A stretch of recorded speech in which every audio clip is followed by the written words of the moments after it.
like, oh, when we talk about urban legends, oh my god, Em has to be on it. Especially because of how much they traumatized me when I was a kid because of it. I feel like my job now is to traumatize everyone, but you were my guinea pig, so thank you for that. 100%. To the point that I have to say, Mac and Steph want to give a message of Steph says she's still mad at you for scaring her half to death with the story I'm going to bring up later in the episode. And Mac is still mad at you that you convinced her that your house was haunted and she was scared to death and still is. So... Okay, first of all, it was haunted, so she can relax. I was being honest there. With whatever Steph is mad at me for, I love that, like, it's been like a 30-year, 25-year anger, and I've just lived so freely without knowing I had caused such trauma. Oh, I mean, it's a good trauma, because can you imagine us as like 6, 7, 8 years old running around telling really weird stories that we think aren't going to scare us, but end up scaring us half to death, but actually enjoying it while we do it? That's called my job, Jess. That's literally what I do. No, I mean, yeah, so at least at this point, we legit were your guinea pigs, and we're like, eventually in the future gonna manifest you to be able to get a living from it. Yeah, I appreciate you being my very first audience to try my really bad jokes on. So you guys got the worst of it, so I owe you a show or something. Because I literally haven't laughed as hard as having been around you all those times in school. Oh, you're so good at kissing my ass. Thank you. That's really making me feel very good about myself. But also, of all people, I think you could probably be honestly the most mean to me, and I wouldn't waver from the friendship since it's too long. I can't break away at this point. So listen, I was the one who ended up telling you things that you shouldn't do that you did anyway, and then I laughed at you when it ended up not working out. So are you talking about when I got a concussion or something? Yeah. Yeah, that was your fault. Okay, so call it even. Okay, fine. I'm sure someone out there is going to ask how I had anything to do with that story, and we could tell it later in this as well as we want to, but for anyone who is just joining today, actually, let me do my little intro real quick. Welcome back to the 90s Called podcast. I'm your host, Jess. Thanks for joining me today. And I do have my very, very special guest with me today, M. Schulz from the And That's Why We Drink podcast, who I have known since we were 6 or 7 years old. Try not to put too much math in there.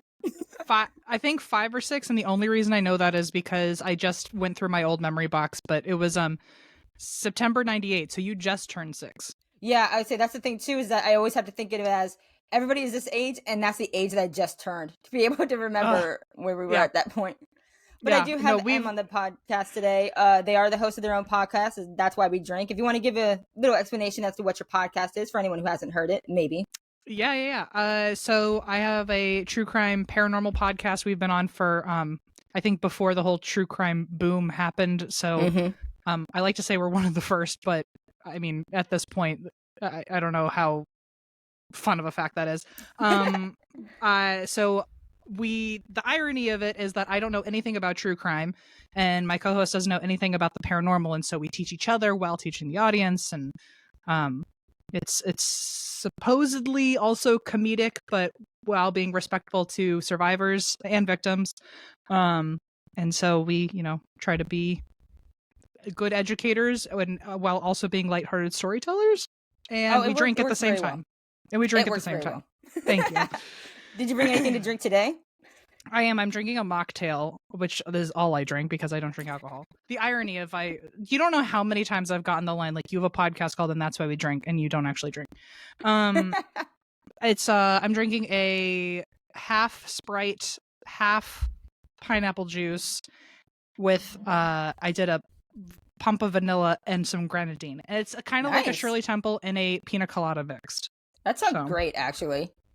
I don't know how good it is, but I'm on a pineapple juice kick currently, so that's I'm experimenting. There's only so much you can do with fucking juice, so true. There you go.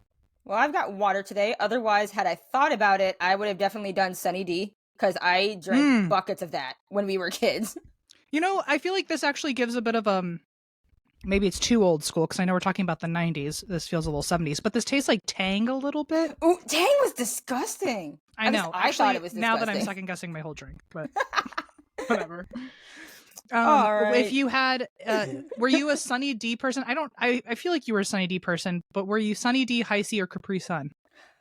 Oh God, I loved all three, to the point that if I go to a McDonald's, I'm going straight for the High C, just because it's like the only place you can get it now. But if I had to rank them, I probably would put Capri Sun as the first because I got more of that, especially when they did the rushing waters one later where it made it seem like you're going to be healthy when it probably still is Yeah. just more sugar than ever. Right. And then after that, I think would probably be Sunny D and then High C. But if I'm at Really? McDonald's, I'm doing High C. Interesting, because I'm the opposite. I will always be like a High C loyalist. And then Sunny D, actually, I always wanted to like it, and I did like the taste, but it burned my throat. I understand that. Yeah. And Capri Sun, there was only 2 flavors I liked, and so it was always such like a game of like Russian roulette for a 5-year-old of like, oh, am I actually gonna have a good time with this, or did I just get like the worst flavor? So I gotcha. Were you the ecto cooler kind of person when it came to the High C? Stop it. You know. I literally have Ecto Cooler like merch now. I'm like such a loser when it comes. It's very weird that you mentioned that because I was just on eBay this morning looking up Ecto Cooler stuff. It's because first of all, my favorite flavor is orange, which it's not a common flavor. But when that flavor came out, it was like a citrusy drink, and I was like, oh hell yeah, this is my moment. And it was ghost themed because it was the Ghostbusters. Yep. And it just looks cool. There's a whole little like Slimer green ghost on it, and so it's discontinued now, but they make a bunch of merch for it. So yeah. Anyway, did that answer your question? Yeah, I really like Ecto Cooler. I mean, that's one of the reasons why, again, I wanted to have you on this podcast because we talk about 90s things and nostalgia almost every time we talk to each other anyway. So I'm like, best person to have on would definitely be M because they're the person like me who might be living a little too far in the past, but we did have it good back then. So needed to share that wealth with everybody. Even if it's even if it's too far in the past, I don't care. It feels right. No, I agree. So, like I said, we're going to be talking about urban legends today. I did have some that I wanted you to either bring in that you enjoyed or just basically just bring up any memories we have with it, which again, we will get to the point that you did traumatize us at some points or another. But, I keep hearing this and I literally have no memory of it. So this is what a fun ride for me to publicly find out. I say when it gets to the story that I'm going to tell that you told that I'm probably going to butcher because, my memory's not as great as it was. You'll probably will remember at least telling us it, but maybe not remembering how badly it did scare us. Yeah, I had no idea I was just walking around causing so much trauma. So I probably have to apologize to a lot of people if I also did some damage to you. So actually, you know what? Okay, I was listening to one of your recent ones where it talked about the doll that shall not be named because it ends up causing communication and tech issues. And I heard you say the warning, you don't want to listen to it just in case you're driving because of this or that. And I was driving home. I didn't listen to it. The very next day, I dropped my phone in my work bathroom and completely cracked my screen. I was like, that would happen. I didn't even listen to it, and that would happen. I warned you. I don't know what to tell you. That if it were my fault at all, that was not actually my fault because I said something. So that one's not on me.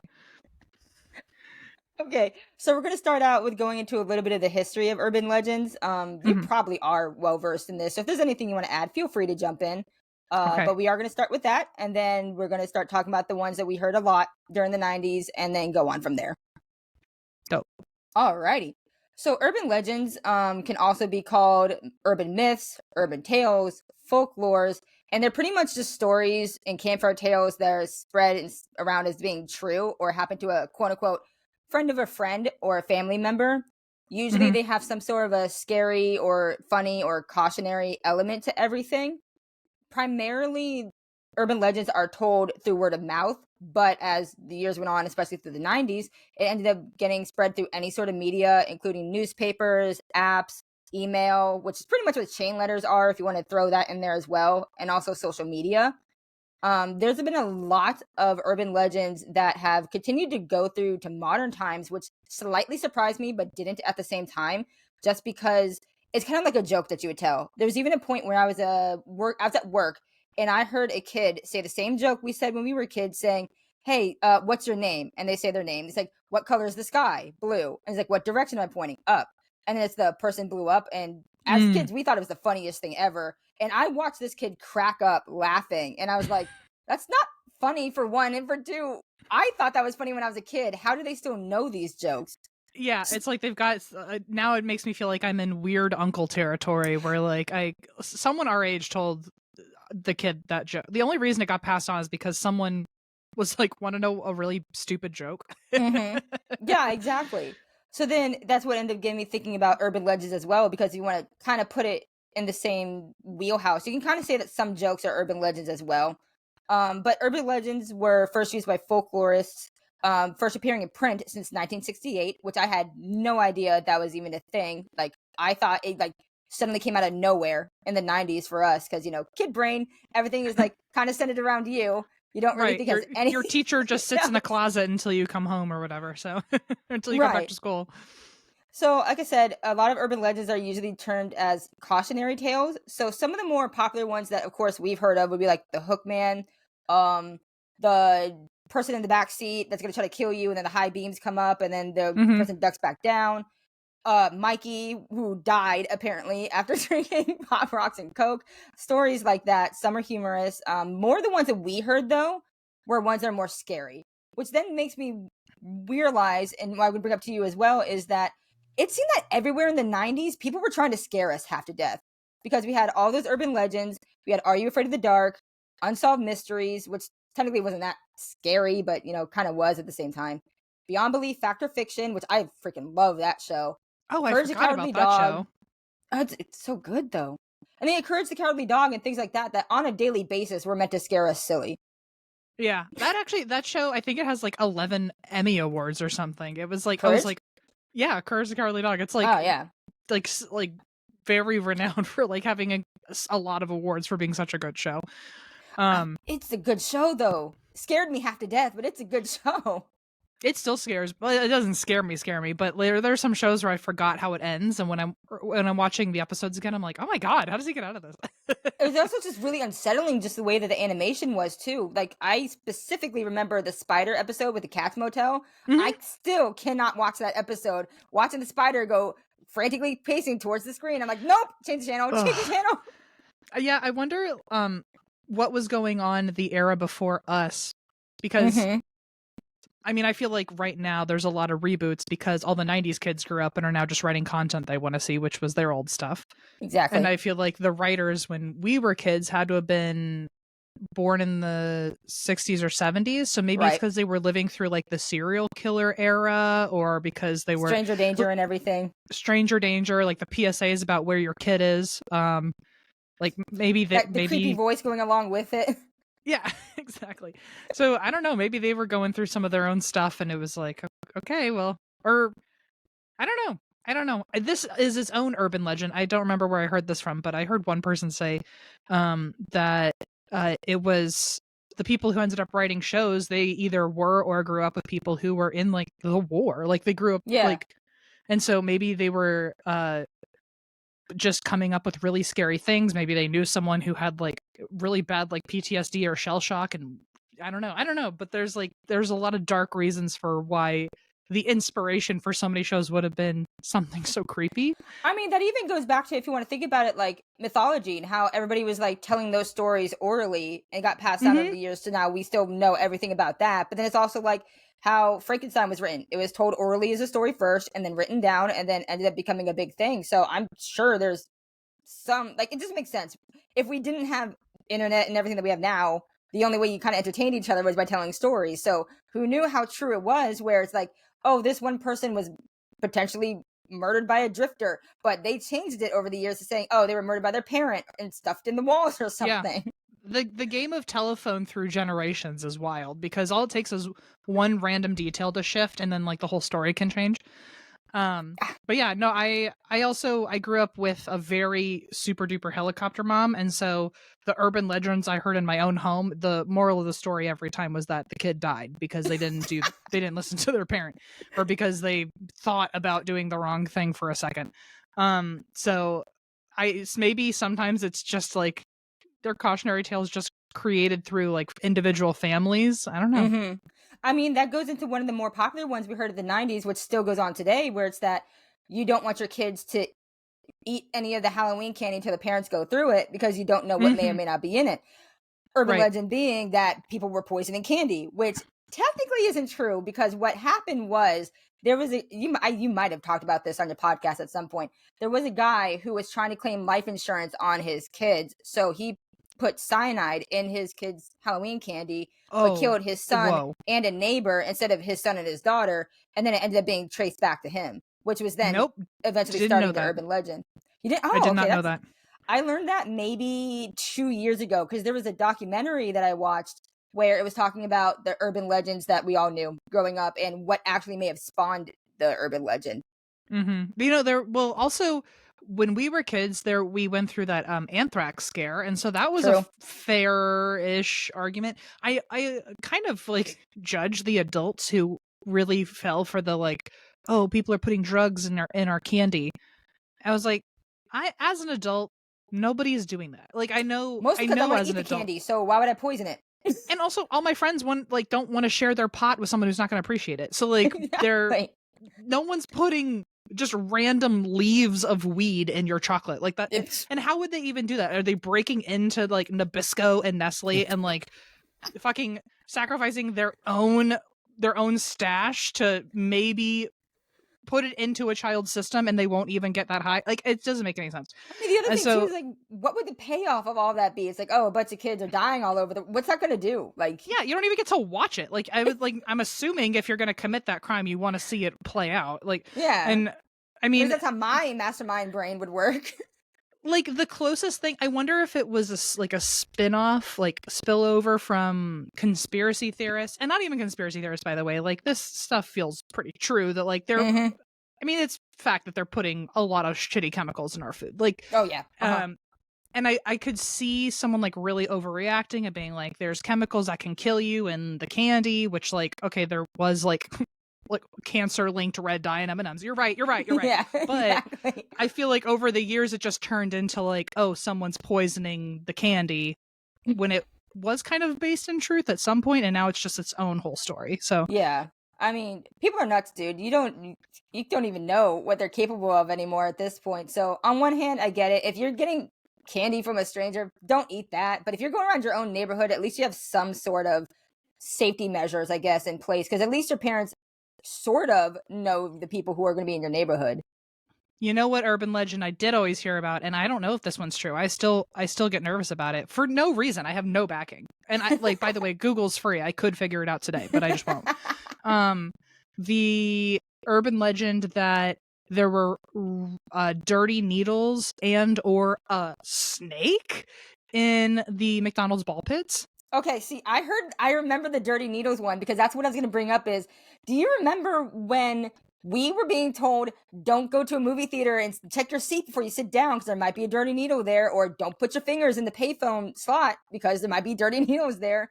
Don't go in the ball pit because there might be dirty needles there. Don't eat your Halloween candy because there could be needles in there. Like, why were we all so scared of needles? What was going on? What happened? Then, I don't know. I wonder if that might be left over from like the AIDS epidemic in some way. But that seemed like kind of far off. You maybe. I mean, kind of, but I mean, I guess like if you're sharing like needles with someone who's HIV positive, I guess, or just drugs in general, like in the 80s, or I mean, hey, the hippie culture, like our parents all grew up around a lot of psychedelics, so maybe they are really terrified of needles. I don't know, but yeah, there was quite a needle story epidemic that I don't hear about. I don't hear about those anymore. Oh gosh, I mean, I definitely remember the snakes in the ball pit because I was like, whatever, snake can bite me. I'm going to that ball pit because they had the play place. It was the best thing to go. See, that's where my mother kicked in all of a sudden inside of me, and I was like, I'm not getting near a snake. Absolutely not. I'll die. So, to this day, I'm scared of ball pits because I'm convinced a snake is in there, and like probably not a snake, but let's be real, at least a spider. And I don't need to see it. You know, I was gonna say at this point, it's more along the lines of it's massive. It's got to be massively unsanitary. Is the only reason I'm not gonna go in there. Like after COVID, so many things I won't do, but like being in a ball pit is like number one of my list. And like there was I went to a Halloween event where like you had to go through a scary jump house, and one was clown themed, and they had a ball pit you had to walk through, and I was like, now not only is it unsanitary, but I'm like breaking my ankles trying to get through here. it was just I just like ball pits I have no interest in as an adult. So yeah. But no, you bringing that up for the hypodermic needles, it's like it's one of the probably 20 urban legends I have on a list of things that we heard a lot during the 90s. And primarily, I forgot to mention this before, Primarily, it also probably came from the scary stories to tell in the dark books that we all love to read for whatever reason when we were kids too. Which, by the way, I did not like that movie version of it, but that's just me. I didn't like the movie either, but it's so funny you said that because I actually jotted it down. I was like, I feel like all the urban legends I want to talk about are I feel like I'm just like stealing from the book because like right. all of a sudden now I'm wondering like chicken before the egg or the other way around. I'm like, did the stories come from that book or was that book just like a compendium of all the urban legends? And I don't know which one. Book was, I actually researched this primarily for my own entertainment because I actually did it long before I came up with this episode, but I did do it again recently. So that book, Slightly Scary, and another one called like Shivers or something, like with R.L. Stine and a bunch of people put together. Those books were actually put together from a bunch of folklores from ages ago. So some of them were updated. Some of them were just the same ones that were told, which made sense as to why I didn't understand half of them, just because of the verbiage that they used. Right. And then some of them were like completely made up. Like the ones with the humor at the end where it was like, who has was it the golden arm or the golden toe? But it's like, I think it was the toe. I think at the end you're supposed to jump towards someone and yell, "You have it." That was like one of the ones that they made up. Just because it's more of the humorous one. The ones where it was like sing-songy, I was like, you're trying too hard. Like I was scared 2 pages ago and now this is a lot. Was the one... Oh, the illustrations with it scared too. Yeah, they did an excellent job of horrifying me with the pictures. They said like, we just need one picture. It'll really ruin them. There was my favorite story, which now in hindsight is like so not tasteful, was the one girl who keeps getting a phone call and he's like, I'm coming to I'm the Viper. I'm the Viper. And then all of a sudden, like at like the phone, the phone keeps ringing, and he keeps saying, "I'm going to be there in 10 minutes. I'm going to be there in 5 minutes. The Viper is coming. The Viper's coming." And then she opens the door, and it's just like either someone with a speech impediment or like an immigrant who can speak 2 languages, and he has an accent, and he's just trying to say he's the window wiper, and he's coming to wipe the windows. I thought that one was the funniest thing in the world, and now as an adult, I'm like, ugh. I was like, oh, he was just fucking talking. He was just talking. I completely understand that too, because I reread some of them and I'm like, that's not great in today's climate. But I'm like, today I can't imagine. I mean, it's certainly not the most offensive, but it's like, I don't know. I imagine reading it today and I'm like, ooh, maybe that one would put a weird taste in my mouth. So yeah. Anyway, yeah, that book really did a number on all of us. Yeah, I was gonna say, because the one of the ones that really stuck out to me from those books, which is one I want to bring up today, because with people traveling, it does cross my mind every time I think about it, is the one where it's the woman in the vanishing hotel room where she goes to Paris with her mom and then her mom is sick. You never heard this one? I don't think so. Oh, this was a big one in the 90s. They did a bunch of ones about this in Beyond Belief, in that book, Scary Stories to Tell in the Dark, and I think also Unsolved Mysteries. There's no, through the background of it, it may or may not happen, as it is a urban legend. It's something similar that happened to someone, but they can't say for sure that the room ended up like disappearing and the mom disappearing. But the story is that a woman and her mom are traveling through Paris, and they stop to go at a hotel to stay at a hotel room. This is like probably in like the 1800s as part of this story, I guess. It's long enough that like hotels were kind of new, so you couldn't really fact check it. But they were going through Paris and they stopped at a hotel room because the mom got sick. So then the daughter said, "Oh, I'll go get some medicine for you. I'll be back soon." So she goes out, gets the medicine, and when she comes back, the room is completely empty. Her mom is gone, disappeared. And when she talks to the hotel staff, they're like, "What are you talking about? She's never been here. Like, I've never seen you before either. What are you talking about?" And she's then trying to figure out what happened to her mom and is wondering if she's going crazy to see if like her mom was there. She knows where her mom was, but then her mom disappeared, and the hotel staff is all completely adamant that there was nobody with her, nobody there. Like there was nobody who ever checked into that room. Oh, weird. So, okay. Background to that one basically is just that it's someone at the time with whatever plagues may have going on may have died, and they just quickly changed out the rooms and everything so it wouldn't cause a stir. And they just didn't want the daughter to be grief-stricken saying, "Oh, your mom died." Like, decided instead to say, "Oh, she was never here," as if that wasn't going to cause psychological damage either.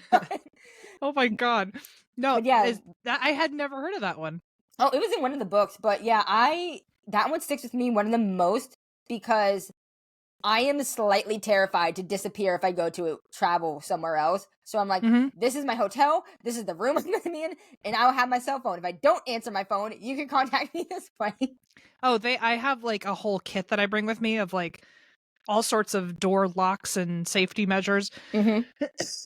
As someone who travels quite a lot, I like ended up on the TikTok algorithm where it just shows people breaking into hotel rooms and how easy it is. And I was like, oh my God, well, my mother inside of me was screaming. I was like, I can't ever travel again. So I have just about every single legal weapon you can bring on a plane that I carry in my bag. So okay, so what were other urban legends that stuck with you from the ones that we were told from the 90s?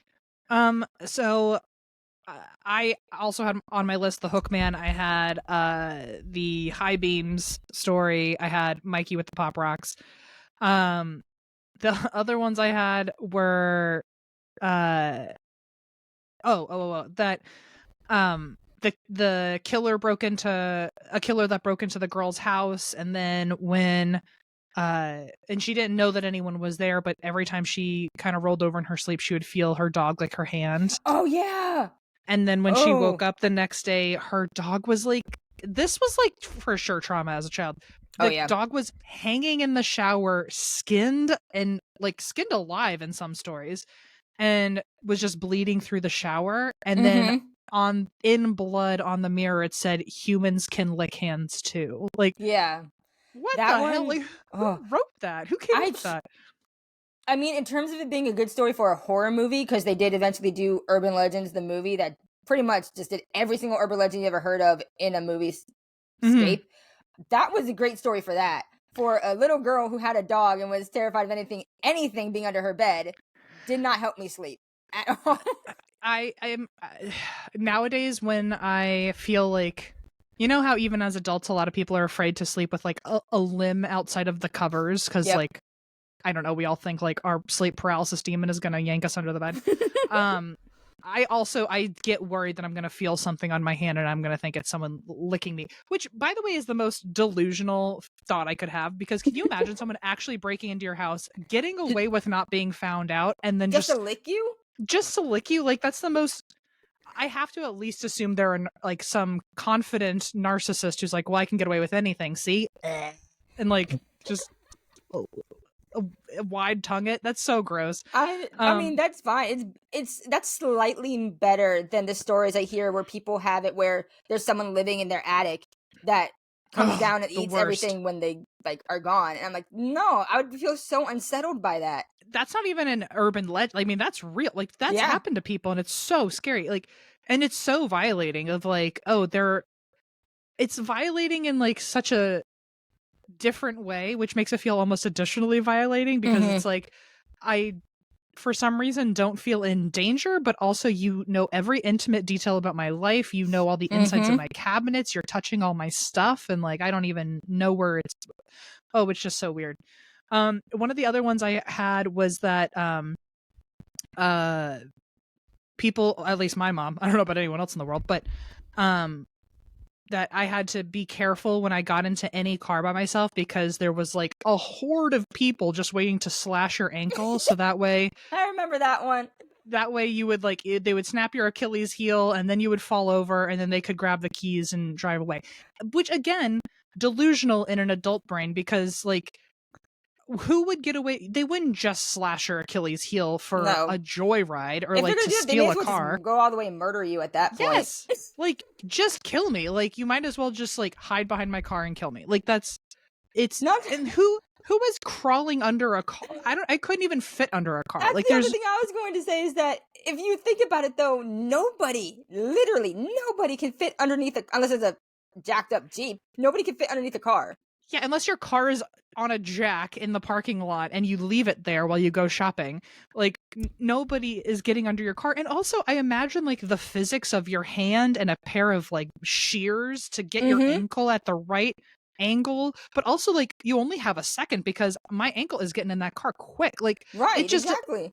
That is not a smart way to do this. Like, it's just not the right way to I mean, I don't know how to commit the crime, but that would not be the way I went. I You know? mean, Chucky managed to do it in Child's Play 3. I think it was 3. That's true. Might He have been also 2. managed to come to life, Jess. Yeah, He was a exactly. doll. So Oh, and then they did it also in Pet Cemetery. I think it was also Pet Cemetery. I oh, get a was bunch of it? my horror things. Yeah, you know when the little toddler had that scalpel in his hand? I'm pretty sure he cut his Mm, dad's Achilles tendon.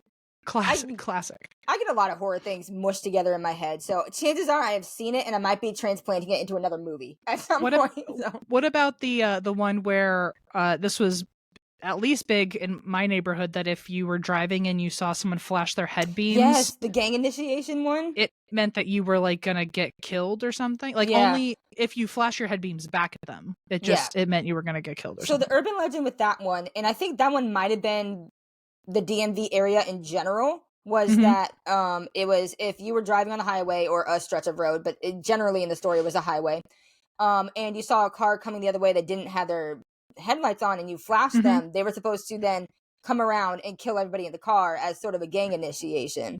Yeah, and I still to this day wonder, like, is that true? Like, I'm Well, like, if that's the case, I haven't murdered anybody yet. There's been a few times I would have turned my lights on, but they didn't turn on all the way, and someone would flash my high beams. I'm perfectly chill.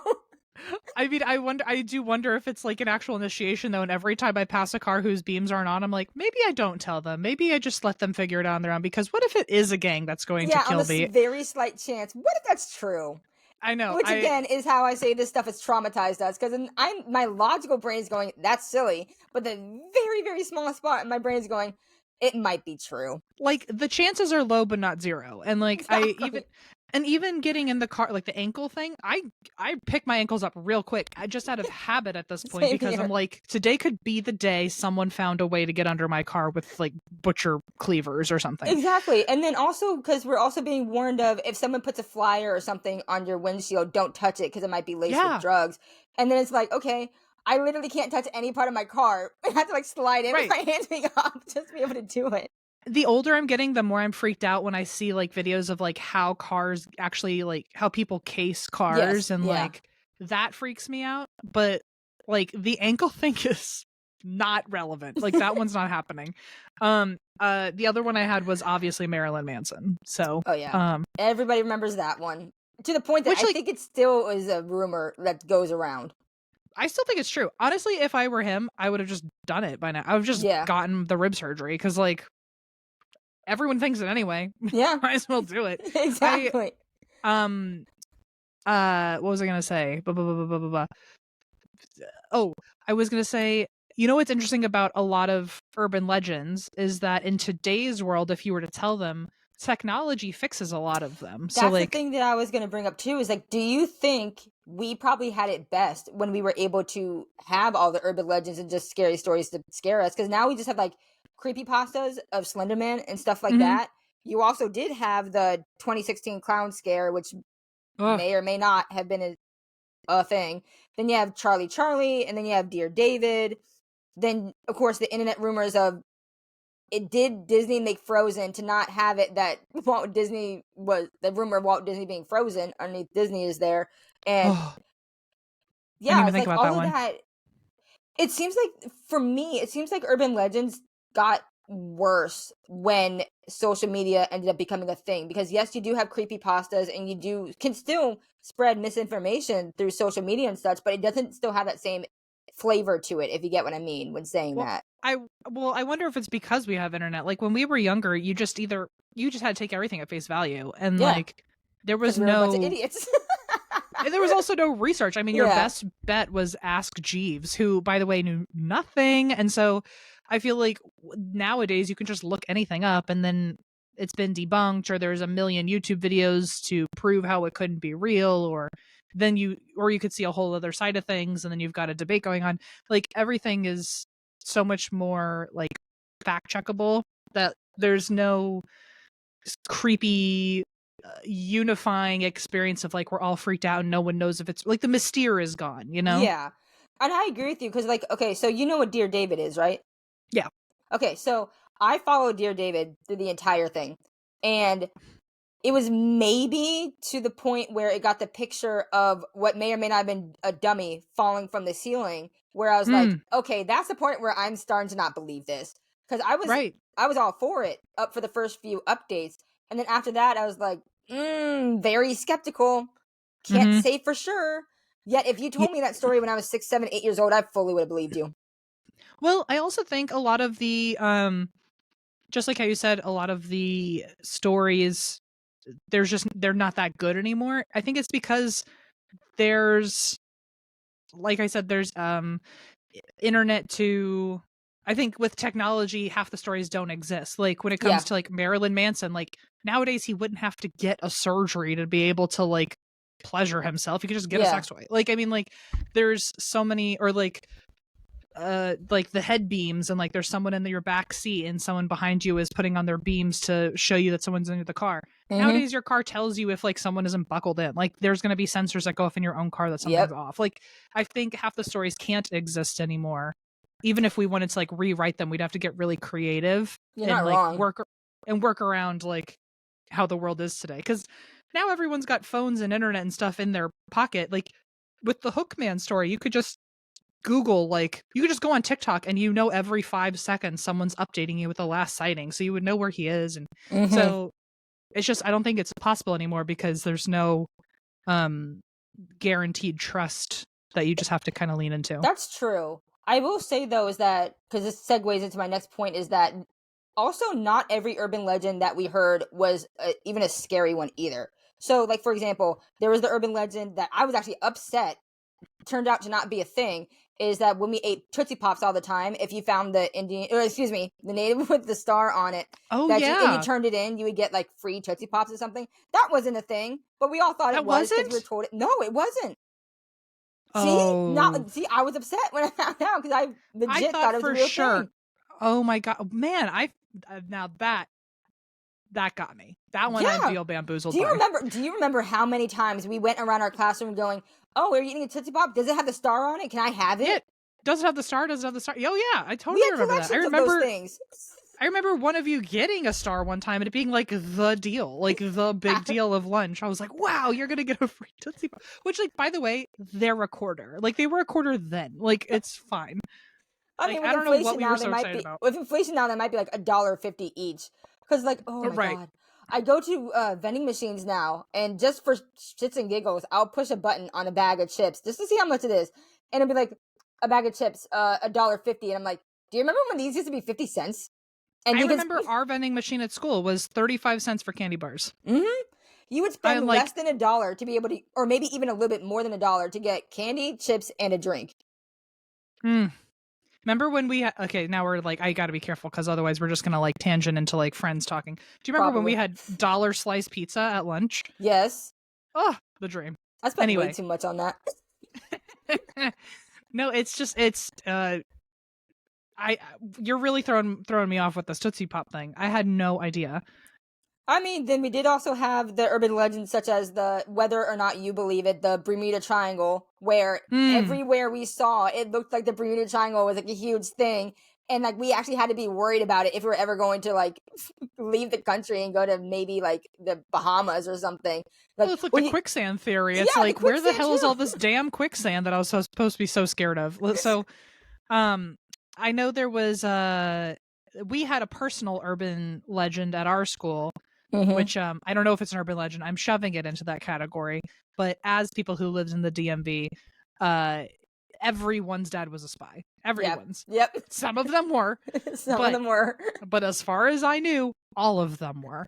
And nobody could confirm nor deny anything. So you would just say like, oh, well, their dad's obviously a spy. Because my favorite part in hindsight is that when I would ask people like, what do your parents do? And they'd say, I don't know. It wasn't always because they were in the government. It's because we were fucking six. Yeah.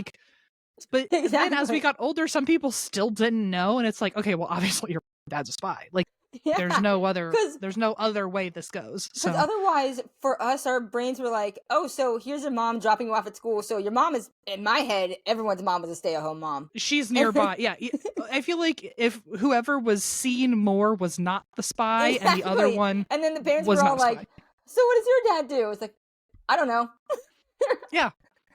Nobody knew. I mean, unless you my dad had a certain trade, and so for that I was able to like know what he did. But there were so many people in our class, in our whole school, who were like, I have no idea what my parents do. And they could say, oh, well, they work for the government. Bitch, that's a spy. That's a spy. Exactly. I don't know what you're talking about. Stop hiding it, you know? Okay, so some of the other more fun urban legends that we had was, because we're Pokemon fans, I had to bring this one up. Getting Mew from underneath the truck at SSN if you did it a certain way. I tried so hard to be able to do that, thinking it was a legitimate thing. My cousin told he's such a piece of work, but he really convinced me that it can be done. He was like, "Oh, I did it." I'm like, show me. And he'd be like, "Oh, you can only do it once in the game." And I was like, "What?" It's for years. For years, I thought it was doable. No, so thing is that you can actually get Mew through the game in a glitch sort of way, but it's not through the truck. So, long story short, is you have to go to, let's see if I remember the names of all of this. When you are going to Viridian? It's either Viridian or around Cerulean when you go against youngster Joey, that's his name in the second game, but whatever. He starts to talk to you. If you, at this point, if you avoided him but had gotten Fly and a bunch of other HMs and stuff, you go back to him. Then as soon as he, ! sees you and starts to walk to you, you have to fly to Cerulean City, go up the Nugget Bridge, beat that, and then go to the grass at the side, and then automatically, I'm butchering some of this, but it's very close. But then at the end, you will automatically get a Pokemon encounter pop up, and the Mew is there. But I'm like, do you realize... What? Yeah, I'm like, do you realize how convoluted that is to be able to get a Pokemon when you can literally just play the game the way it's supposed to be played, and then Also, use a Game Shark to get it? And who figured that out? Like, who was like, this is the awful way that I played the game, and it accidentally turned into the coolest thing that could happen. Like, that's a 1 in a trillion shot. Like, I feel like that had to be someone who works there heard a thing, and then someone tested it out. Like, that's way too messy. Oh yeah, that's why I'm like, I would much rather play the game the way I play, where it's the one Pokemon that's the highest level out against everybody else, and I crush all the gyms, and I beat them at the end, and then I'm good to go, and then restart. That's literally how I do it every time. Wasn't there also some urban legend about, like, there's a Pokemon card out there, like one of them's like naked or something? I heard about that, yes. I don't know how true it is. I mean, I'm sure someone made it on like Etsy, but again, that's another thing. Like with technology, if you really wanted a naked Pokemon card, you can have it. I have naked Pokemon in my bathroom. There's a statue I have of Doug Trio, and they're all the muscular one. Yeah, it's very gay coded. And COVID was a wild time for me, so I turned my bathroom into a gay club, and I was like, they're perfect. So, anyway, anything is possible if the urban legend used to be this thing out there exists, someone has made it by now, you know? Yeah, you're not wrong. So some of the other... sorry, go ahead. Go ahead. No, I was going to say, wasn't there one about like, well, this, I don't know if this was really an urban legend. It's not an urban legend, it's just homophobia. That's why I use air quotes around a lot of things I've been talking about, because I'm like, well, it can fall under urban legend, but... Yeah. By the way, can you hear that sound? No. Okay, cool. Someone's vacuuming. Okay. What was I going to say? Oh, this is just homophobia, but they all thought like, oh, SpongeBob makes you gay because... I remember that being a huge thing in 6th or 7th grade or so. Why? Like, I don't even understand what... Oh, because if you turn him upside down, his nose and his eyes look like genitals. Yeah. And I was like, how is it... I don't understand... Homophobia in general blows my mind, but I'm like, I feel like a, quote, straight person somehow turned SpongeBob upside down and saw genitals and then decided other people were gay. And it's like, it sounds like you just wanted to find genitals in a children's show, but whatever. Okay. I guess that makes people gay. The thing that really makes me laugh about that too is like, if you wanted to try and say that SpongeBob was going to make you gay, you literally just had to watch the show between SpongeBob and Patrick, and that's it. That's all you had to do. Yeah, there were so many other ways that show was very gay, but exactly. Okay, I guess his nose did it for somebody. Whatever. Sorry, go ahead. What were some other ones? The other fun ones were ones that obviously we would do at parties and such, like the light as a feather, stiff as a board. You might be able to actually do that. I don't think we ever did. I think we kept dropping people. So I remember. I don't think it was real. Was it real? I don't think it was real. Because I remember people we went swear to by it, but I never saw someone's sleepover and we tried. and kept dropping people. So I don't think that was an actual thing. I guess realistically it could happen if enough people did it and then like our combined strength picked somebody up, but it'd have to be like the smallest person in the room with the strongest fingers in the room, you know? And then there was also Bloody Mary. I don't know if you believe in that one or not, but I remember being terrified of the idea of that one. I don't remember. I mean, I didn't believe Bloody Mary in actuality, but I do believe that like there are optical illusions when you're staring for too long into a mirror in the dark. Yeah. Mm-hmm. Yeah. I mean, the dark is just going to do it for you anyway. Because the second you go into the dark, your senses go, and blood pressure and anxiety skyrockets. I don't care if it's my own house that I know the actual layout of. The second all the lights are off, I'm like, nope, I'm scared now. I mean, I also think, like, isn't it interesting that it was always at girls' sleepovers and you see a girl in the mirror? It's like, it could be your friend. It could be you. It could be, you know, like, that one, I think people do see something, but I don't think it's actually Bloody Mary, you know? Yeah. And then the last one, of course, is something I'm never, ever, ever going to touch are Ouija boards. Whether or not those are real, okay, I will say I will never touch a Ouija board for the same reason I will not touch a Jumanji board, even though I know that's not going to do anything. Okay, but I literally won't ever touch a Jumanji board. I won't. It's worse to me than a Ouija board. I agree. 1,000%. Jumanji, just I'm sure the board game did fine. The movie's amazing, but that movie scared me from ever wanting to play that game. I like even the sorry, can you hear it now? Yeah, just a little, but it's cool. Okay, sorry, they'll be done in a second. You're good. Sorry, we're trying out. We got like a cleaning service that's like it's like the first time they come is free, which feels like the beginning of a drug deal. But so hang on a second. Sorry. You're fine. It's not even that loud. I barely notice it. It's just one of those times where it's like if you point it out and I notice it, I'm going to hear it, but otherwise I barely notice it. No, I know exactly the part that they're vacuuming, and it's a very small rug, and it will be done in a second. It's just right in front of my door. Sorry. You're good. I don't want to ruin your quality. Oh no, you're perfectly fine. I'm surprised you can't hear any of the background noise from outside my window. It's kind of noisy out there. Actually, I think that's supposed to be collecting trash. It's kind of late in the day to collect trash now that I think about it. For me, anyway. Well, I can't hear anything because there's literally a vacuum 3 feet away from me. It's amazing that you can't hear it. Hang on. Sorry. You're absolutely fine. They're vacuum. I don't know how long one can vacuum a towel the size of a washcloth or a mat the size of a washcloth, but they're really okay. It's off now. Great. Okay. I'd say otherwise, unless you believe that vacuums can cleanse up spirits and stuff, so there's that.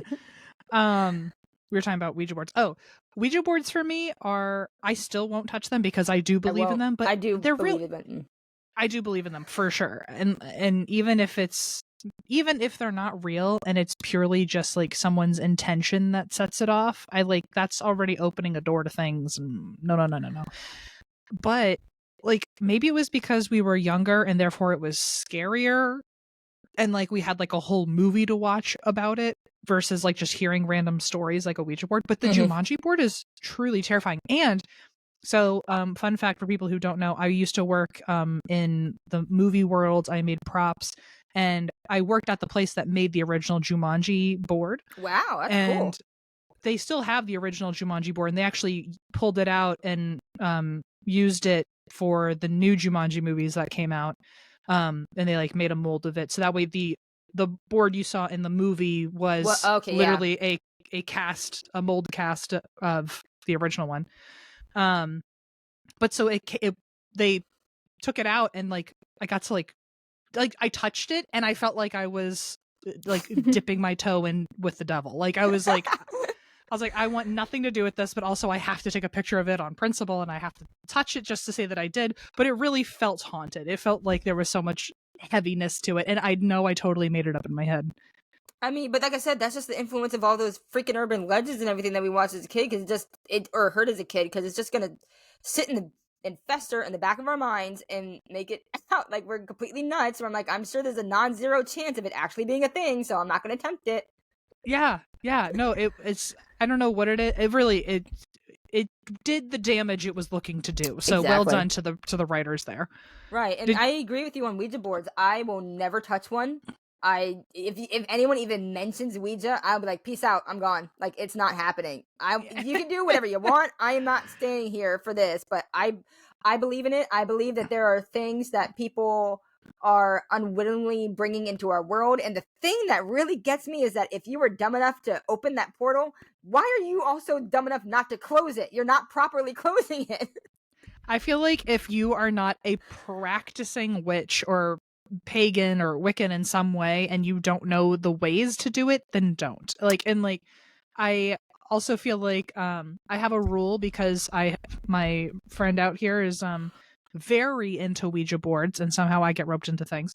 And I have said I will play with a Ouija board at your house, but we are not. That is not in my house. That is not happening. It's like, my place is sacred. It's cleansed. Don't bring anything in here.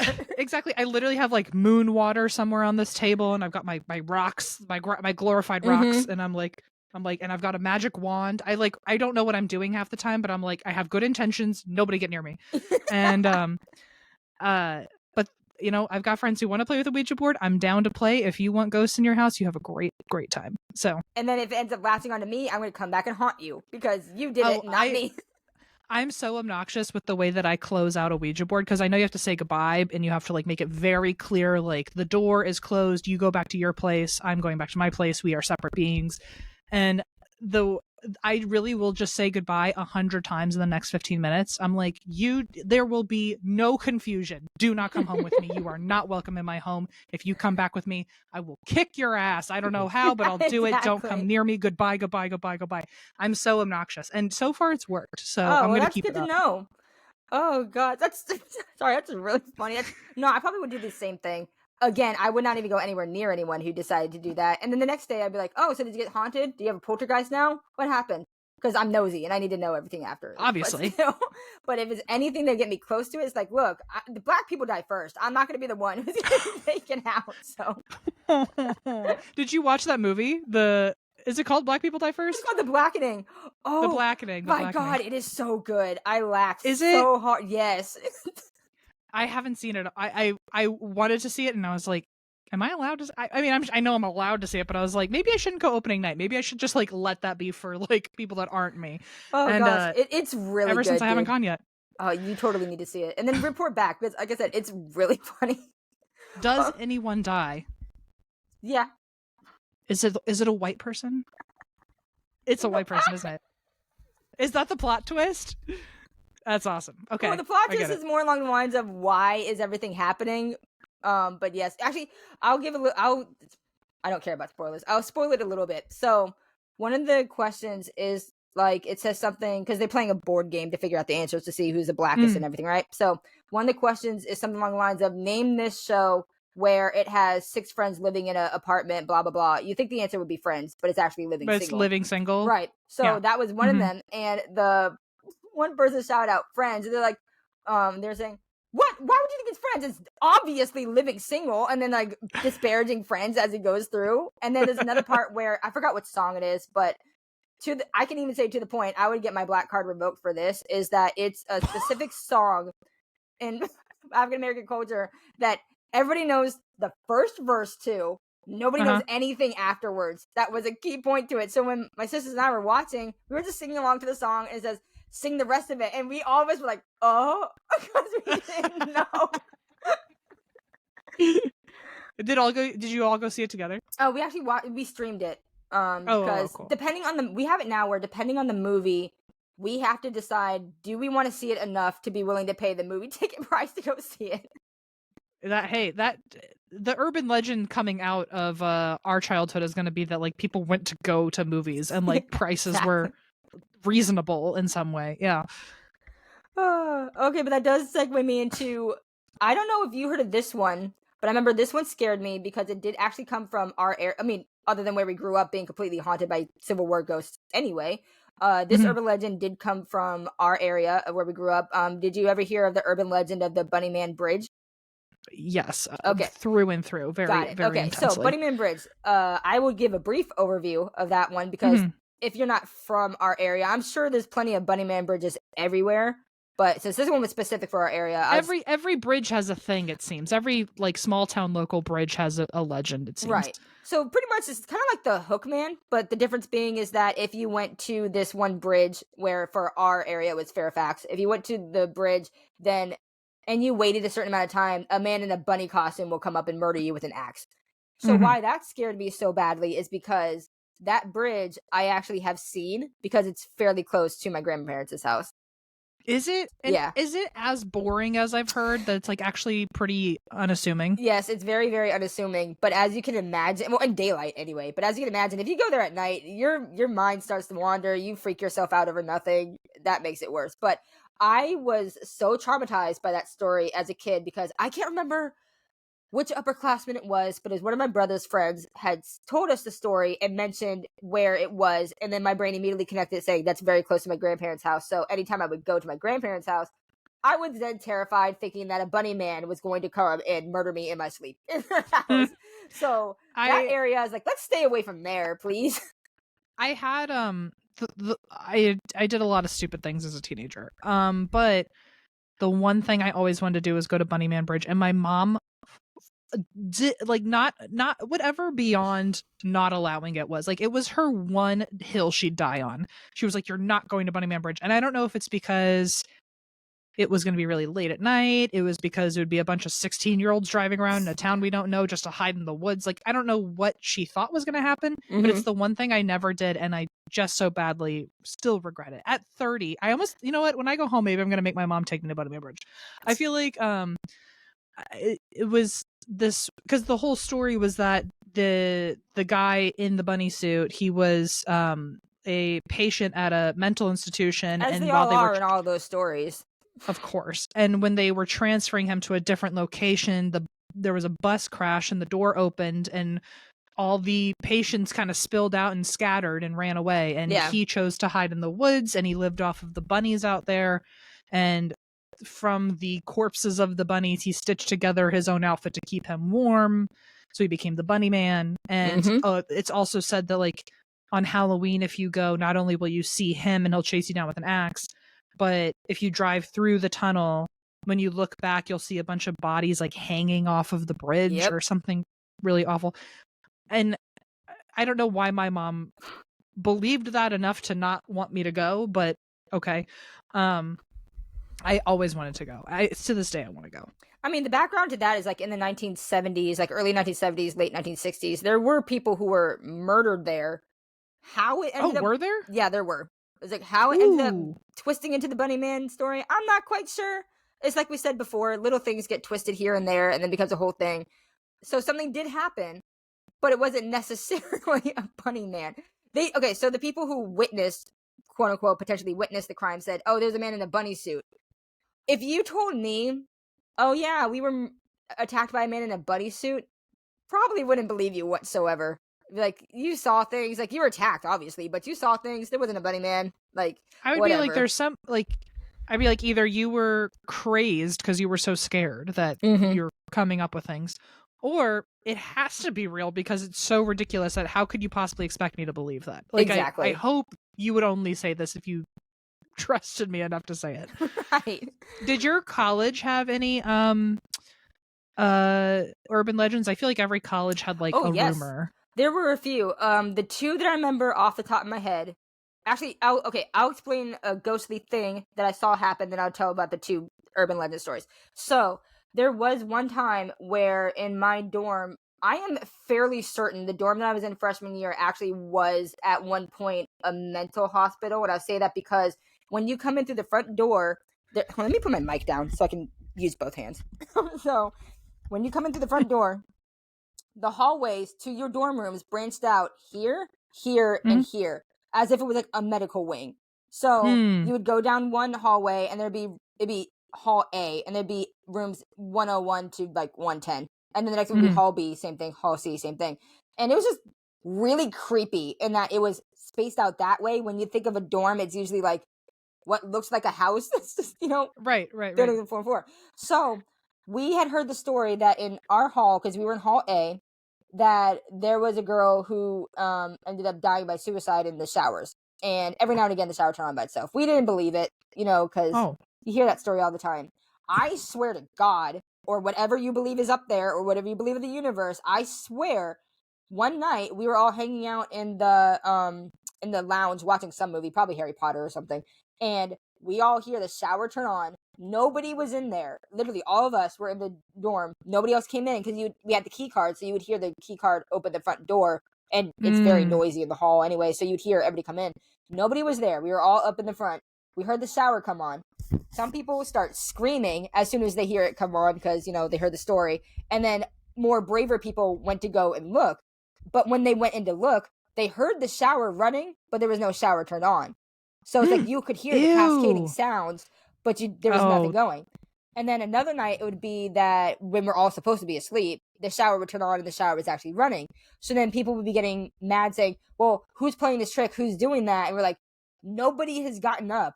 Like, again, you could hear the doors playing shut all the time. Like, nobody had gotten up. Like, you would tell if someone went in there because you'd hear either their door close or a front door close.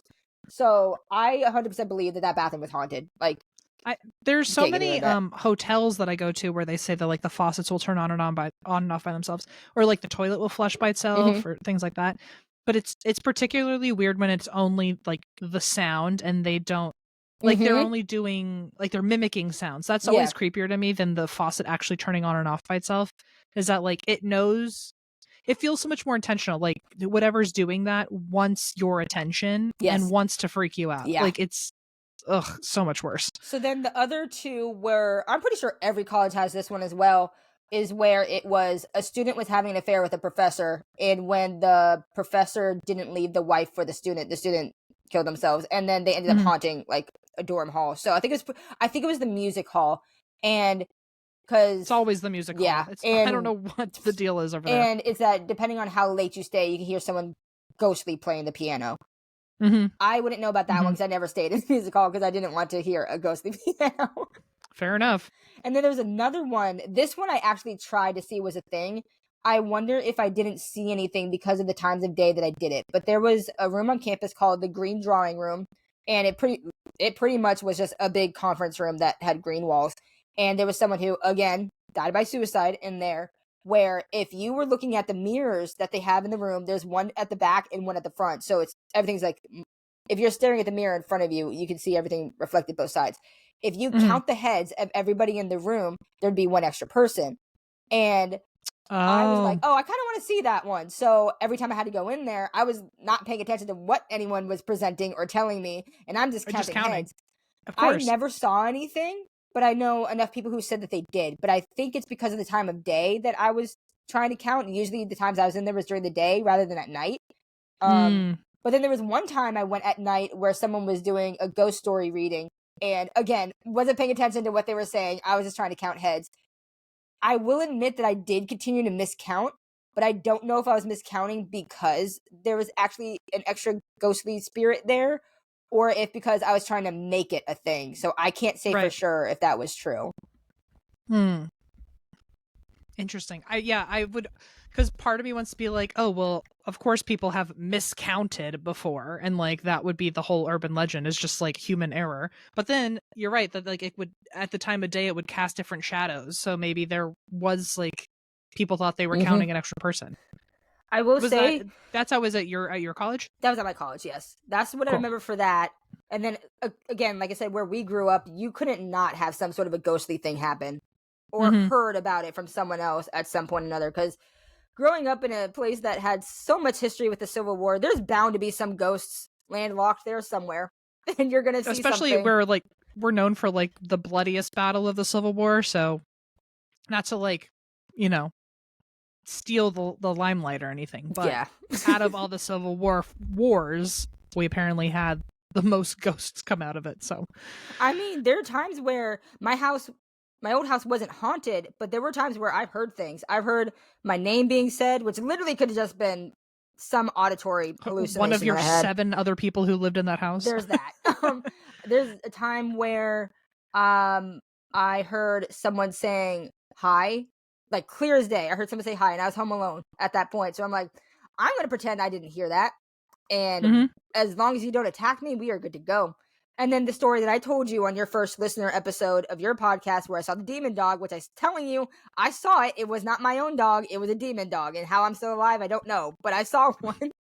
That's wild. That yeah. Anytime people actually see something with their own eyes terrifies me because I trust you enough that you're telling me the truth. Like Yeah. I can't process it at all. Oh, it's so terrifying. It's probably the thing that still scares me the most if I think about it.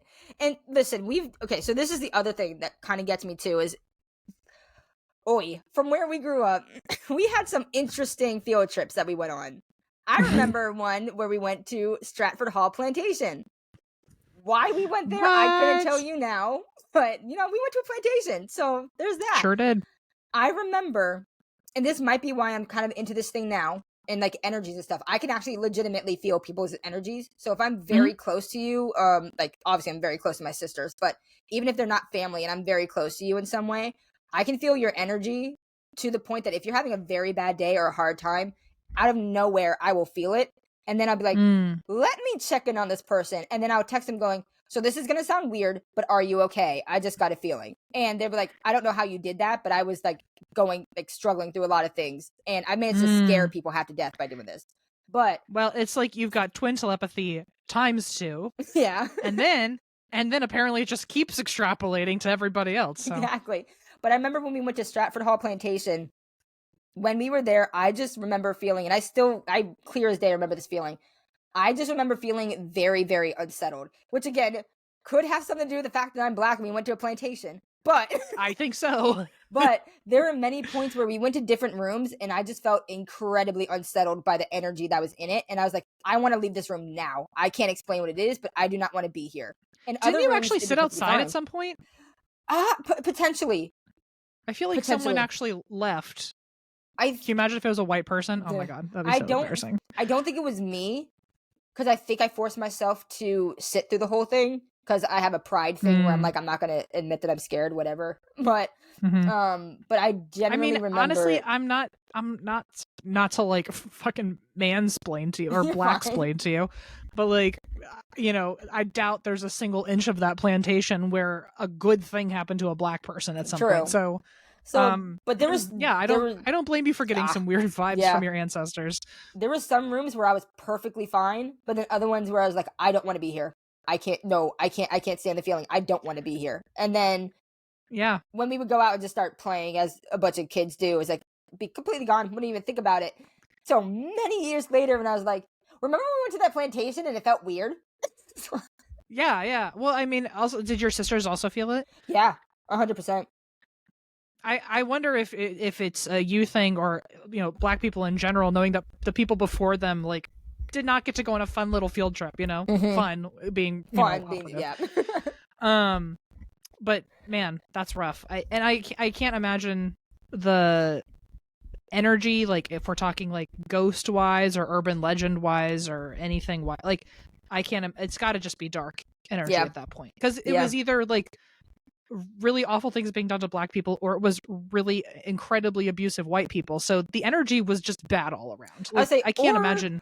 Or also, depending on what you believe, it could have been any hoodoo, voodoo, whatever they could have been doing on their own too. So that's true. It could have any sort of ritual or practice. Yeah, wild. It's like I mean, we kind of have to throw that out there because that is actually also urban legend, depending on what you believe. Also a thing. I do believe in it. So yeah. No, I also think the people who like, I don't know. I don't understand the people who want to get married on a plantation when they're like, oh, it's so beautiful. And I'm like, list the beautiful parts of this. Like, I get, yes, it has a great landscape. You can go somewhere else for that. Exactly.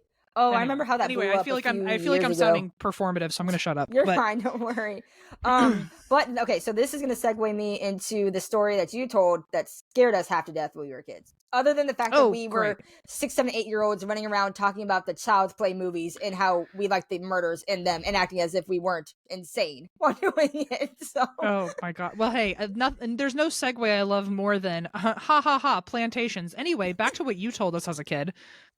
I can't wait to hear where this goes. Well, you said the trust that you trust me part. I was like, yeah, and I trusted you with this story, which is probably why it scared me so bad. That was your bad. Yeah. So I know I'm butchering the story up a little bit, but I remember that you had told us a story of there was Mhm. as if there isn't many antique stores in downtown Fredericksburg, but Right, right, right. there's an antique store in downtown Fredericksburg where there was a portrait of a little girl who was like bent over crying or something. And that if you saw Okay. this portrait, she was going to follow you home and attack you through your shower. And I remember you noticed that. And we're like, that's not a thing. Like, why would it attack you through a shower if it's a girl coming from a portrait? Like, that's the part that I was confused about more than anything else. So I was like slightly skeptical, but still kind of believed Um, it. I Go ahead. I gotta be honest. I remember 0% of that. Okay. But to know that it has left such a weight on you and your family makes me feel really bad. Oh gosh, because I think what it was is that because she was crying in the portrait, is that you heard her crying, and then you followed her cries into the bathroom, and then Aha. the shower would turn on, and I think it was like with all the steam, the ghostly apparition of her crying would come out, and then she'd like throttle you or kill you or something. You know, I like that in my lie I at least tried to back it with some science. I was like, well, the condensation obviously is her tears. So, Oh gosh, but yeah, wow. she would come up and kill you, and I refused to take a shower at all I took baths primarily, but I refused to take a shower at all for a long time because of that. And so here's where it made it worse for me. I am a light sleeper. If you Mhm. touch my doorknob and I'm asleep, I will immediately wake up as soon as I hear it because it's not a sound I'm used to. So anything that's different, if I'm dead asleep, I am wide awake within this time that I hear it. So I'm sleeping and I just hear like, the regular house settling sounds, creaking and all that. Mhm. In my head, I'm going, oh, it's the shower turning on. It's the shower turning on. And I did not sleep for ages. I feel I'm so sorry. I think it's funny now, but to know jeez. to know that I completely altered your like self-care habits because I left such a mark on you. It does sound like something I'd say. So Yep. I believe you fully that it came out of my mouth. And I bet it came out of my mouth a lot. Just knowing who I am and who I was. But yeah, I don't know. I don't remember that. So I think I fully made it up to scare you, in which case I did a pretty damn good job. You So succeeded. I think I did a great job. Okay, that's where we need our English teacher to show up. And I'm like, see, I know how to tell a story. Give me a good grade. Oh gosh, no, oh man, I can definitely say 100% though. Like the 90s being the time where we had all those urban legends, and just listening to you talk about the ghost stories and stuff that you knew or wouldn't make up. As much as it scared me then, I was also highly entertained by it all, and it still things that highly entertain me. So I'm good to go with it now. I do feel like I would say 80% of my memories of our high school is just hanging out with you and your sisters and just sitting in like the piano room, the off room. I don't know how we found so much time, but I feel like almost all of my time in school was just sitting in that room and just telling each other creepy stories and funny stories. To the point that it does make me want to ask you, do you think our school was haunted? Because there's some things that I heard while being there after school where I'm like, can't tell if that's an actual thing or if it's haunted or not. So we'll chalk it up to I don't want to know. I think I want it to be haunted. But I feel like there was like some rooms I felt like there was something in, but also it felt kind of like a liminal space. So maybe my brain was like tricking me into thinking it was creepier than it was, like the locker rooms or, in places that are usually really loud, all of a sudden when they're quiet, it kind of jars you. So I think I can't tell if I actually felt something or if the environment was just off, but I want to say, yeah. I feel like, you know what? I don't think our high school was, but I think our elementary school, middle school area definitely was. Yep. That's the part that I think is haunted too. Because I remember at one point we were there after school waiting to go home. And we were just, for whatever reason, we were just going to a bunch of different classrooms, just wanting to see what it looked like when it was dark for some reason. Yeah. I don't know. And I remember I would just like not go home. And I would just, once I knew how to drive and I had my own car, I would just hang out with you guys. In the halls. Like it was very much just wandering around. So obviously you remember how we had the 2 floors of classrooms for the elementary and middle school. It's like there was one point where it was that one room in the back off of the middle school commons, which they call it the commons now, where it was our music room and the one with all the windows that was on the side. We were in there once when it was dark afterwards, and we heard knocking on the window, and we were like, we immediately split from that room. Because it's like, whatever that was how can you knock on the window when you're on the second floor and there's no way for you to get up there? I didn't even check to see what it was. I didn't see if it was a branch. I didn't care. I'm just like, knock, knock, nope, and I was gone.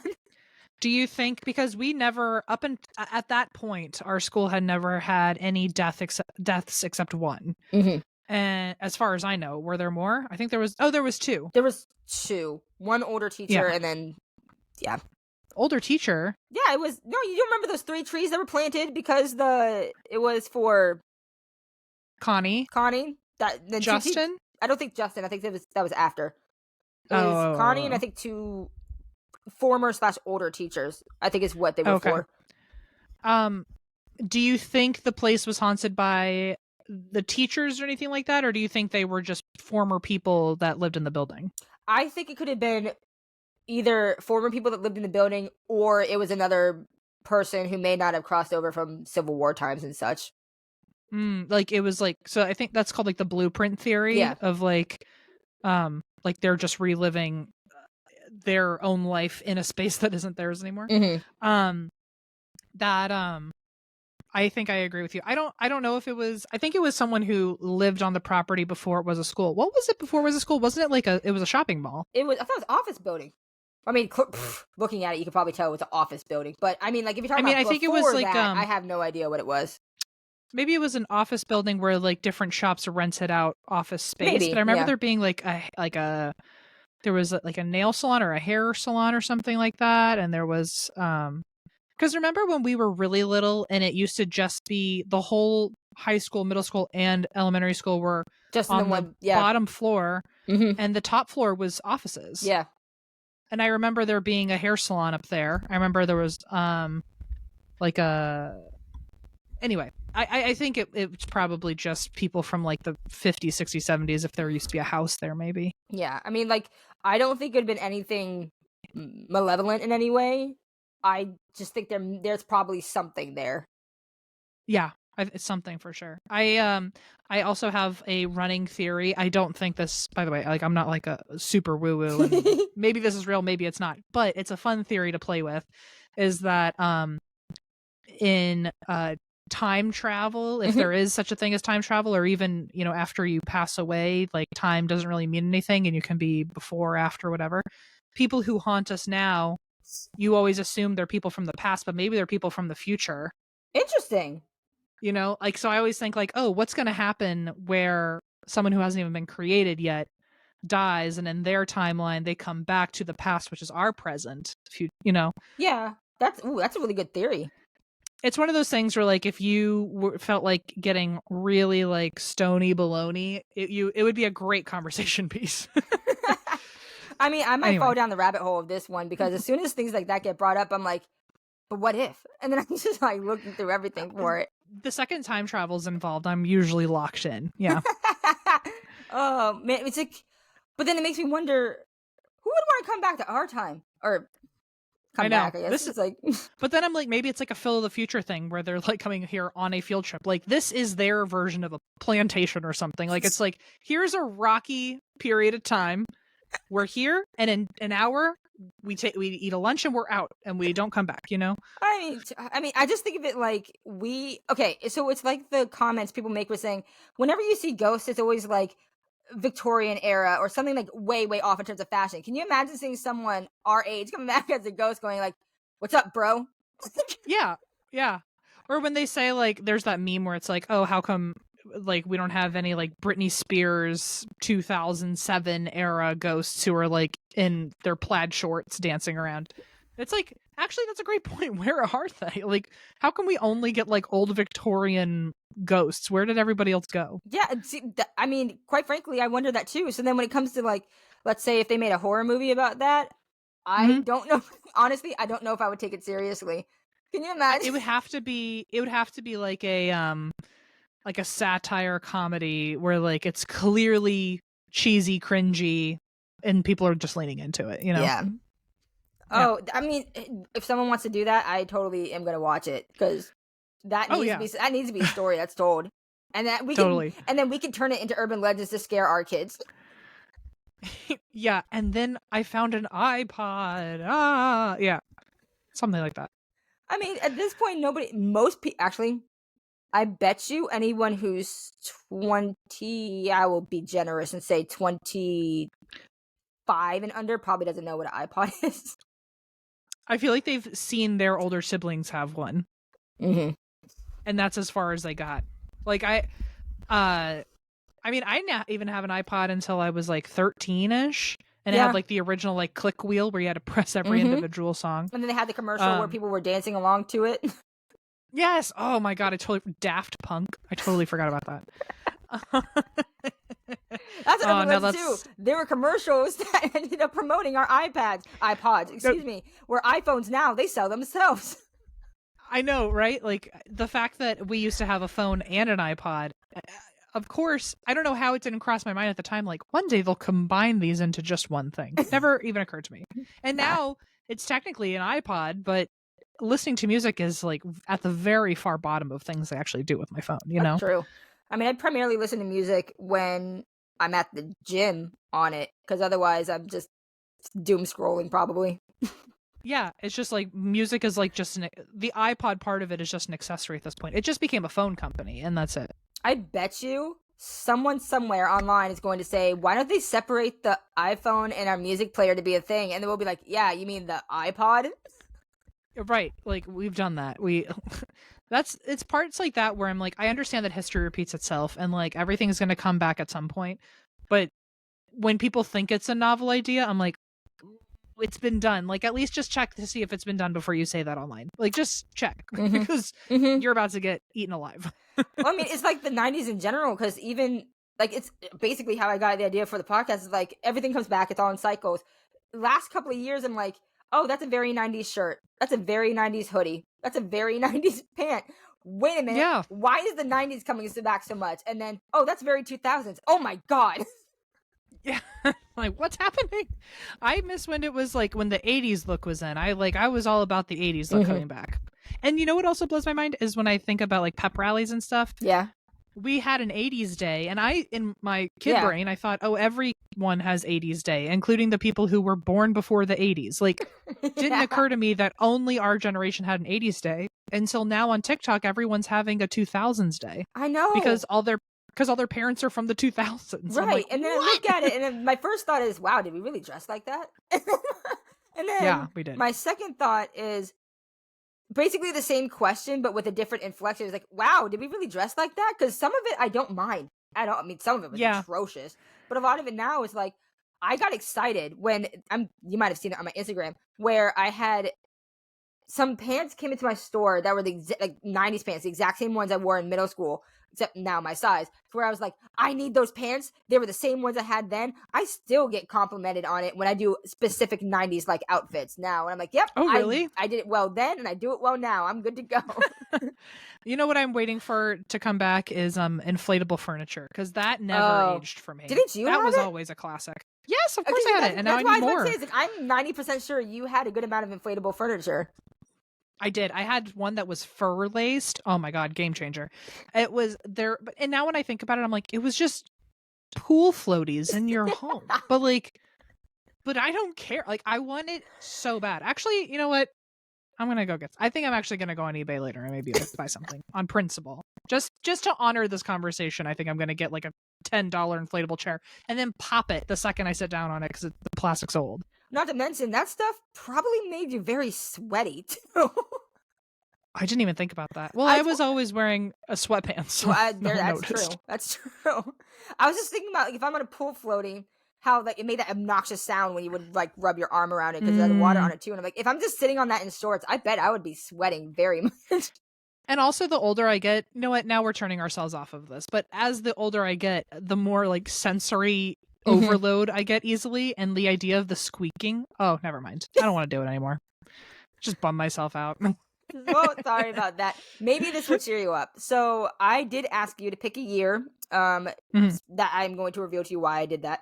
Now, in terms of 1992 specifically, because that's the year that at least I was born, to 1999 for all the years throughout that decade, and you chose 1998. So I had you choose that. Well, actually, why don't you explain to everybody why you chose that year? Oh, I chose it because that's the year we met. And I'm glad that you remembered because, like I said, my math doesn't math as well as it used to, depending on what it is. So I was like, when you told me, I was like, did we meet that year?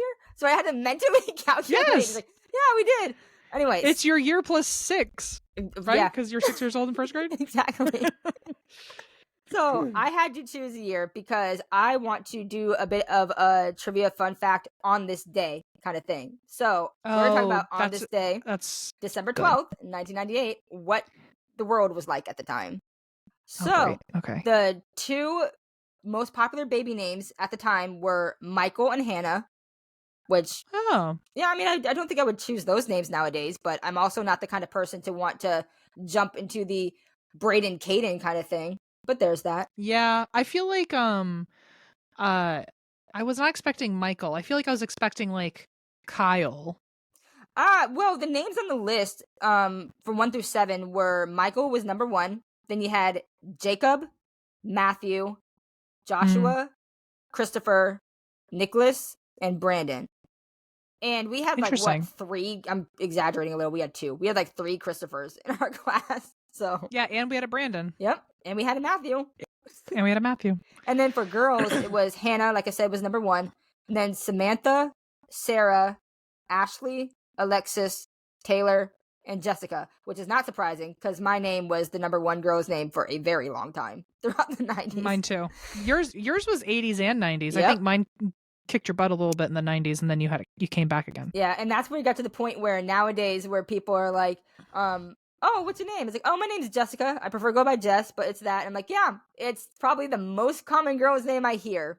I know maybe 7 Jessicas, not including myself. Wild. But like one day, isn't it weird to think that your name's gonna, and my name too, is gonna be like an old person name? Yeah, it's weird to me, especially because like, if you think about it, it's like, I have not heard anybody named, let's say, Ingrid in God knows how long. That's an old person name. But that's interesting because at least in California, just in case you want to like catch on to the trend, is that old people names are back. And like it's like all over the place here.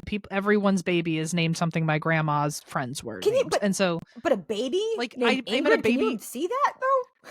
I can't, but I'm not into it, by the way. This trend I don't like. But I have a friend who's naming her baby Beverly, another one's naming her baby Frances, another one's naming her baby like Evelyn. When like it's like old lady names are back in action. I mean, I kind of like Frances only because I love the name Frankie for a girl, but that's just me. I like the 80s, 90s names, and you never hear anyone these days named like Jennifer. I feel like there's no Jennies anymore. Yeah, you're not wrong. And that was a very 80s name. Yeah, and so right. It was like I'm trying to Stephanie. Stephanie is like an 80s, 90s name too. I never hear anyone being born and named Stephanie now. That's true. I look more into that too. It's becoming an old person name. It's weird. Okay, so the number 1 song in America at the time was "I'm Your Angel" by R. Kelly and Celine Dion, while "Believe" by Cher was the number 1 song in the UK. So there was that. The text messaging was actually starting to become more widespread at the time, but you could only do text messages at the time if the if the sender and receiver were on the same cell network, which back then probably wasn't much of a thing. It's like you were really lucky if both people had singular. Exactly. So this is that year was also where the CD was starting to become very dominant format of music because we were all doing like tapes and Discmans and stuff before then, which I was even thinking about when did I trade from the Walkman I got from my brother to a CD player, then a CD player to an MP3, then an MP3 to my smartphone. Like all of that happened. Interesting. Yeah. Fairly quickly, actually. I got I had a Walkman until until middle school. Middle school was my like CD player era, and then high school was my very first iPod era. Yep. And then you still had that binder of CDs in your car because I remember I still do. I'm flipping through that, and I'm so upset that most cars nowadays don't come with a CD player because sometimes I actually just want to pop in my CD and just listen to those 12 songs rather than having my entire music library on shuffle and skip. I have an old ass car, and I mean it's not that. I mean it's pretty old these days. It's like almost 10 years old. And it still has a CD player, and it blows my mind that the next car I I get, I have to like request a CD player. Yep. Like it didn't even occur to me because I've never lived without one in my car. And I really miss the tape cassette era. Yeah. I would absolutely still play tapes in my car if I had a tape player. Oh, I love my tape player. And then I remember I loved it so much that when I eventually got, not the one that I had, but a minivan before, where we had an adapter to where if you had a cassette on one end and then it had like a headphone jack on the other that you would put into your CD player and do that. And I was like, yeah, I actually like that. So yeah, it was awesome. So in 1998, on this day, fashion was big into metallic colors, which was changing from the darker grunge colors from the early 90s, where women were wearing maxi skirts, bell bottoms, crop tops, even though I still do wear that now anyway, slip dresses, and platform shoes, which if you look at pretty much any shoe company now, platform shoes did make a comeback. And radio stations were playing Brandy, Monica, Aerosmith, Casey and JoJo, Celine Dion, which probably was because of Titanic coming out around that time. Because for whatever reason, I remember that we used to sing "My Heart Will Go On" at lunchtime all the time. Me too. I remember doing that too. I don't know why. One of my favorite memories, but it was a big thing. So Celine Dion was on all the airwaves, and then we also, and then we did also have it where the song "That Don't Impress Me Much" by Shania Twain was released. Oh. The Rugrats movie came out in November of that year. The Game Boy Color and Furbies were all the rage, where all of our Furbies were haunted anyway, so there's that. The Furby craze, the thing that terrorized all parents across the nation. Yep, and then we had the PlayStation, the Nintendo 64, which everybody wanted for the Christmas gifts that year, to the point that I can't quite remember if I got it for Christmas or if it just suddenly popped up for someone's birthday gift. But I remember as soon as the Nintendo 64 became a staple in our house, that was consistently being played. Oh, yeah.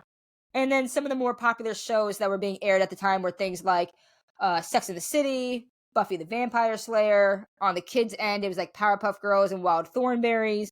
And then you had oh my gosh, so many things that I still watch now that were big in the 90s ended up popping up at that point. And they never all went away, and I love that. And equally, I hope to God these don't get rebooted anytime soon, because that's going to be a stake to the heart. I'm going to hate it if Rugrats becomes live action. I'll be like, oh my God. Have you seen the new quote-unquote Rugrats on Paramount Plus? I think it's Paramount Plus. I've seen a trailer for it, and that's it. Don't watch it. They massacred it. I will tell you the thing that really, really upset me for Rugrats is that they changed the voice of Betty, where they could have just kept it as Kath Soucie instead of changing it from Phil Lil and Betty. They did that. Howard is no longer there. They did also do... Is it because she's gay and she divorced him? Yeah. They did also do it, which I don't have a problem with that. It's just I really liked Howard. Howard is a funny character to me, and I also love the fact that the two of them broke the stereotypes of what adults were then. So then it's Howard obviously wasn't very masculine, but he had a loving relationship with his wife and enjoyed cleaning and cooking, and there's nothing wrong with that. Right. I love that. So the fact that they got rid of him, I was like, I understand what you're doing, and I do love what you did for Betty, but I did love Howard at the same time. So I was kind of disappointed. They could have both broken up and realized they were beards and just married separate people. I don't know. But my biggest issue is that, so they had Angelica and Susie as 3-year-olds who could talk to the babies and everything.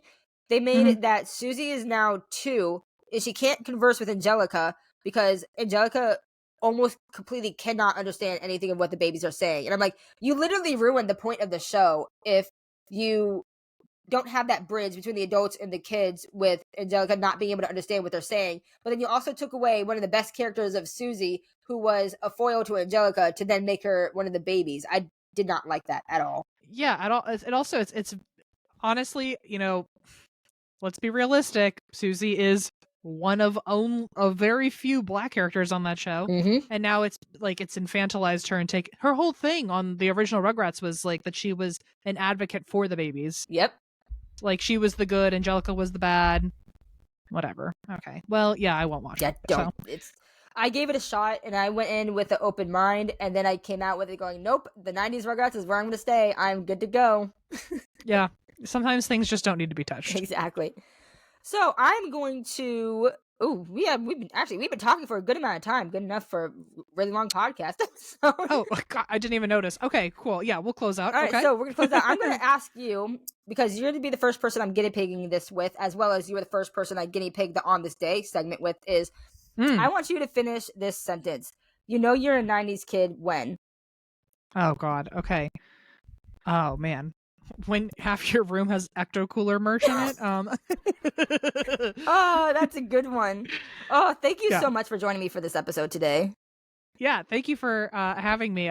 This sounded like every FaceTime we've ever had or Zoom we've ever Pretty had. much. So I do definitely want to try to have you on for some other episodes that'll be more specific to like. So I have an idea of like an episode where, because you were the SpongeBob person that I can remember for days and days, for years, you're definitely going to be on a SpongeBob episode that I do, because I have a lot of opinions about what's going on with SpongeBob now compared to what we watched. Okay, sure. I'll have to rewatch it and do some recon. Probably talk about '90s Nickelodeon in general, because we were massive Nickelodeon fans in general when we were kids. Oh yeah.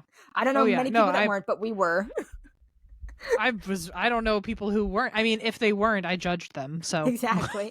And then I might have you on some other ones where it talk about more like 80s and 2000s things too, because I am going to have it where some of those are going to trickle in too, because they did have a good impact on the 90s as well, or at least, especially with us growing up through the 90s and into the early 2000s. It all to me is like one big thing. So yeah, it's one era for me. Use that as an excuse to bring it into my podcast as well.